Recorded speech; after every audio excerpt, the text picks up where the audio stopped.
Ako nga yung tipo ng tao na basta pwede pa mapakinabangan o magagawa ng paraan, ay talaga namang hahanapan ko talaga ng solusyon yarn. Hi mga Jai! Kumusta naman kayo dyan?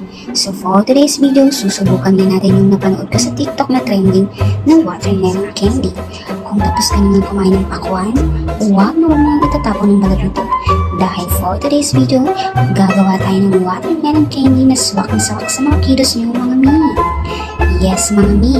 Balat ng pakwan lang ang kakailangan natin para makagawa ng napakasarap na gamit. Hello mga beshi! Isa nga ito sa prutas na paborito ko talaga dahil sa sobrang mahal nitong prutas, minsan talaga manghihinayang kang itapon ng balat. Kaya naman, naisipan ko nga itong gawing candy, total naman nag-crave ang iabag mo ng gamit. Yung bang naalala na naman ng childhood, charot. So, una ko ang ginawa, in-slice ko siya ng paba, at inilagay ko sa bowl, at tinigyan ko ng asukal, at ibababad natin ng mga mi ng overnight. At kinabukasan niya, ito na ang pakwan na ibinabad natin ng overnight. Dahil nga matigas pa yan, kumuha na nga ako ng pot at inuluto natin ng pakwan. Nagpakulo lang ako dyan ng asukal at tinigyan ko ng tubig. Once nga nakumulo na yung asukal, ilagay na nga natin ang pakwan at halu-haluin lang natin at hintayin natin na kumulo ito mga mi. Once na parang nag-evaporate na nga ang tubig, yung katulad ng nasa video, ilagay na natin ito sa ganitong strainer. At hayaan natin ito mag-dry.